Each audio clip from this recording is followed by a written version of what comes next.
नमस्कार मित्रों, खेल और खिलाड़ियों की आवाज़ खेल पथ में आपका हार्दिक स्वागत है। दोस्तों, राजनीतिज्ञों का काम तो सियासत करना ही है, लेकिन यदि नौकरशाह भी खेलों में सियासत करने लगे तो समझ लीजिए कि कुछ भी अच्छा नहीं होने वाला। जी हाँ,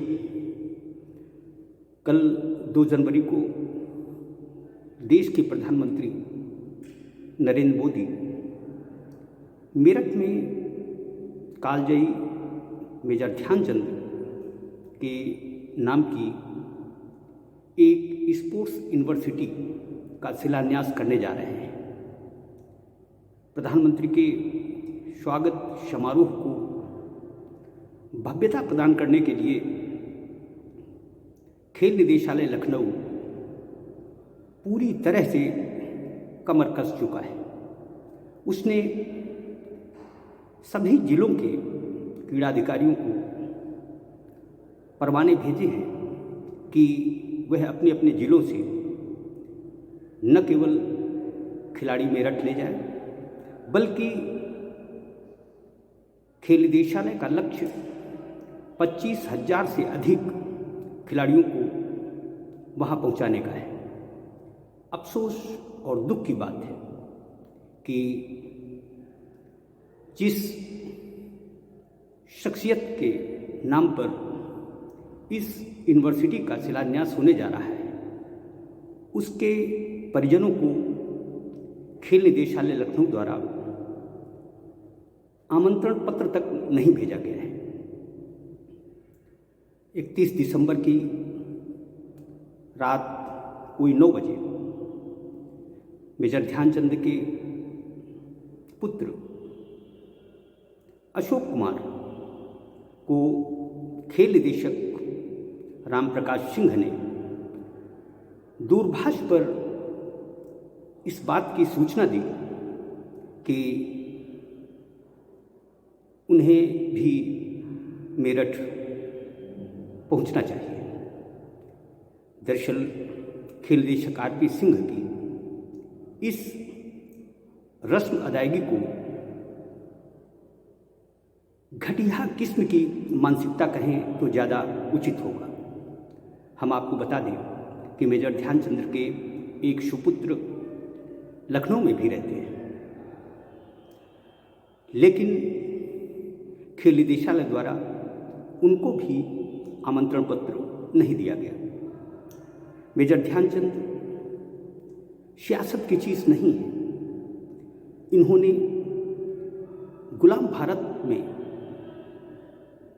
समूची दुनिया में अपने कलात्मक खेल कौशल से हिंदुस्तान का मान बढ़ाया था। इसी साल प्रधानमंत्री नरेंद्र मोदी ने राहुल गांधी खेल रत्न का नाम बदलकर मेजर ध्यानचंद खेल रत्न कर दिया है। क्या प्रधानमंत्री मोदी ने यह बदलाव कर खेल भावना का परिचय दिया है? दरअसल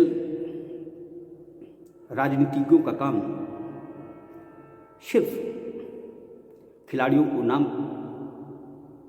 के माध्यम से सियासत करना है। खेलों में सियासत को कोई जगह नहीं होनी चाहिए, लेकिन जिस तरह से पिछले कुछ वर्षों में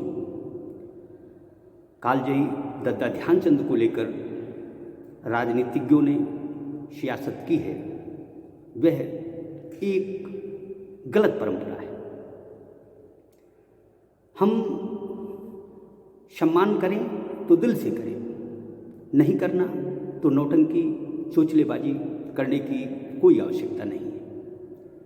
जिस उत्तर प्रदेश में मार्च 2020 से सैकड़ों अंशकालिक खेल प्रशिक्षक बेरोजगार घूम रहे हों, खिलाड़ियों को प्रशिक्षण के लिए प्रशिक्षक न मिल रहे हों, वह राज्य जब खेलों के नाम पर सियासत करता है तो उससे काफ़ी दुख होता है। खेल मंत्री, मुख्यमंत्री, इनको इस बात का संज्ञान लेना चाहिए कि मेजर ध्यानचंद को मरणोपरांत जो सम्मान मिलना चाहिए वह उत्तर प्रदेश सरकार वहाँ कैसे चूक कर रही है। इस मामले में खेल निदेशक आरपी सिंह से पूछा जाना चाहिए कि उन्होंने आखिर यह गलती क्यों की। कोरोना संक्रमण के दौर में सरकार जहां निजी आयोजनों पर पाबंदी लगा रही है, वहीं शासकीय आयोजनों में भीड़ जुटाने के हर तरह के जतन किए जा रहे हैं। यह 25,000 खिलाड़ी प्रधानमंत्री के स्वागत समारोह में भेजने से क्या उत्तर प्रदेश में खेलों की स्थिति सुधर जाएगी? दरअसल इस नौटंकी के बहाने, इस तमाशेबाजी के बहाने सिर्फ उत्तर प्रदेश सरकार यह जताने की कोशिश कर रही है कि वह खेल हितैषी, खिलाड़ियों का भला चाहने वाली है, जबकि उसके ही मातहत नौकरशाह सिर्फ तमाशा कर रहे हैं और जनता के पैसे को आग लगा रहे हैं।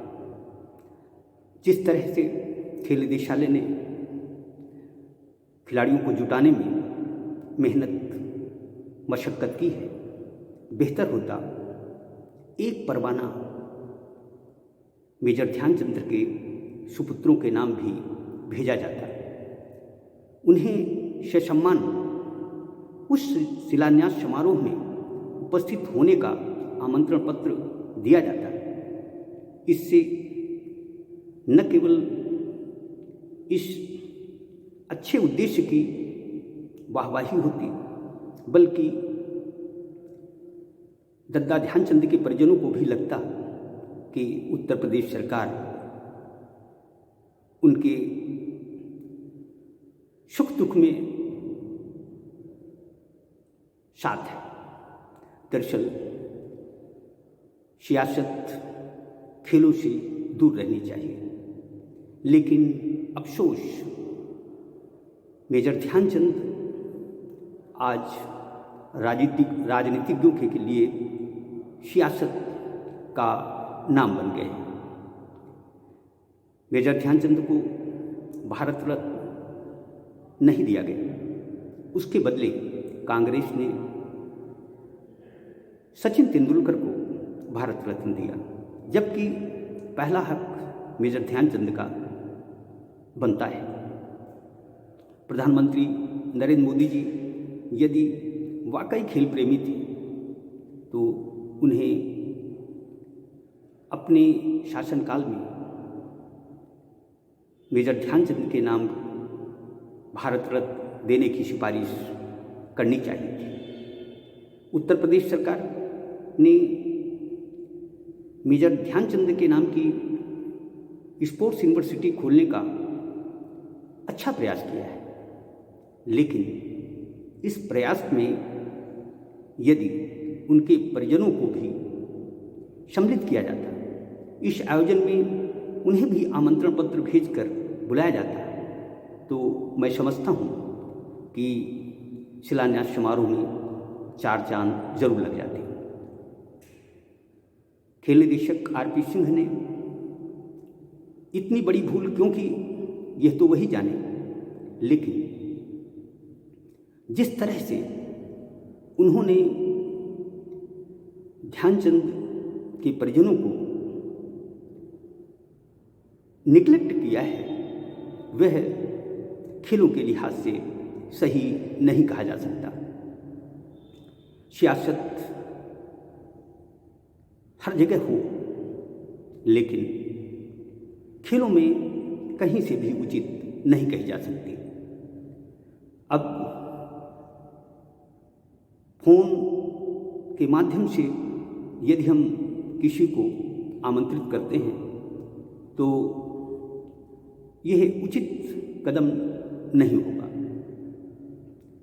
बेहतर होता कि खेल निदेशक आरपी सिंह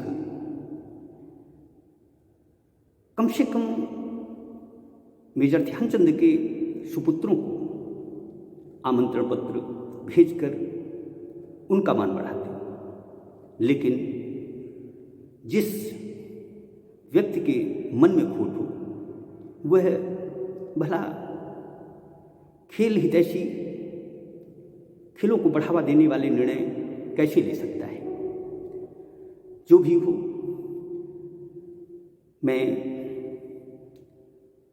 देश के प्रधानमंत्री नरेंद्र मोदी और उत्तर प्रदेश के मुख्यमंत्री योगी आदित्यनाथ जी से विनम्र आग्रह करता हूँ कि खेलों का भला करें या न करें, लेकिन खिलाड़ियों के नाम की राजनीति, सियासत कतई न करें। इससे मन को न केवल वेदना होती है बल्कि खेल भी, खिलाड़ी भी शर्मसार होते हैं। जय हिंद, जय भारत।